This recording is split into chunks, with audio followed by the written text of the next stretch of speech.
สังฆังนามามิสาธุพระมหาจโลกาธิปติสัมปติกะอัญชลีอธิวรังยาจถาสันติทัตตะพระจักชาติกาเทเสตุธรรมังอนุคัมปิมังปะชังนะโมตัสสะภะคะวะโตอะระหะโตสัมมาสัมพุทธัสสะนะโมตัสสะภะคะวะโตอะระหะโตสัมมาสัมพุทธัสสะนะโม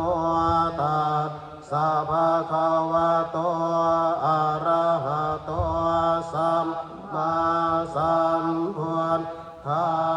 สสะกุศลธรรมะอกุศลธรรมะพยากตาธรรมะสุขายเวทนายสัมปยุตตาธรรมะทุกขายเวทนายสัมปยุตตาธรรมะทุกขมสุขายเวทนายสัมปยุตตาธรรมะวิปากธรรมะวิปากธรรมะธรรมะเนววิปากะวิปากธรรมะธรรมะอุปาทินุปาทานิยธรรมะอนุปา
ปัญจขันธารูปะขันโทเวทนาขันโทสัญญาขันโทสังขารขันโทวิญญาณขันโทภวาตสายตนะนิจจภวยตนังรูปายตนังโสตายตนังสัทธายตนังฆานายตนังคันธายตนังชิวหายตนังรสายตนังกายายตนังโภคพายตนังมนายตนังธัมมายตนังอัคขารสภาตุโยจักขุธาตุรูปธาตุจักขุวิญญาณธาตุโสตธาตุสัทธธาตุโสตวิญญาณธาตุชิวหาธาตุรสธาตุชิวหาวิญญาณธาตุกายธาตุโภคภาธาตุกายวิญญาณธาตุมโนธาตุธรรมธาตุมโนวิญญาณธาตุภาเวสติทิยานิจักขุนทิยังโสติทิยังคานิทิยังชิวหินทิยังกายินทิยังมะนินทิยังเอหินทิยังปุริสินทิยังเชวิตินทิยังสุขินทิยังทุกขินทิยังโสมานะสินทิยังโพ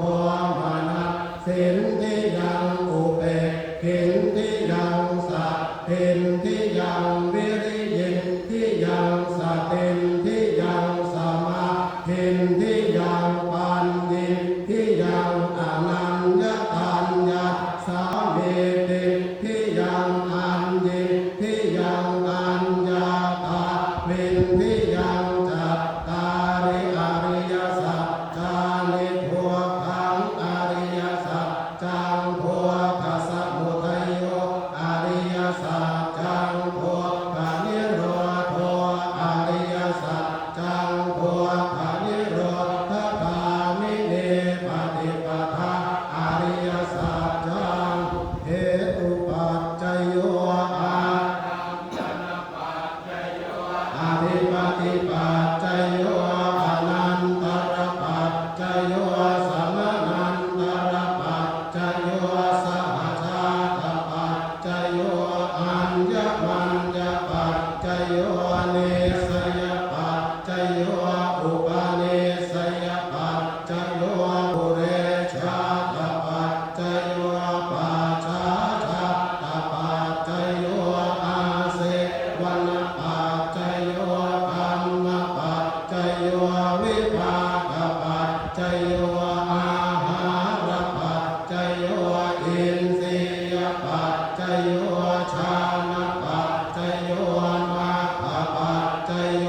สัมปยุตตปัจจโย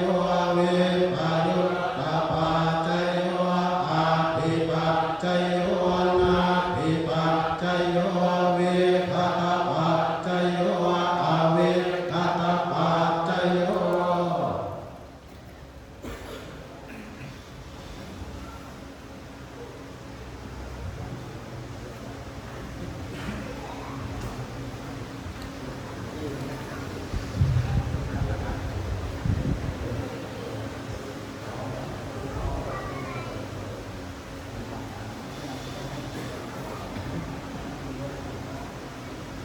อนิจจา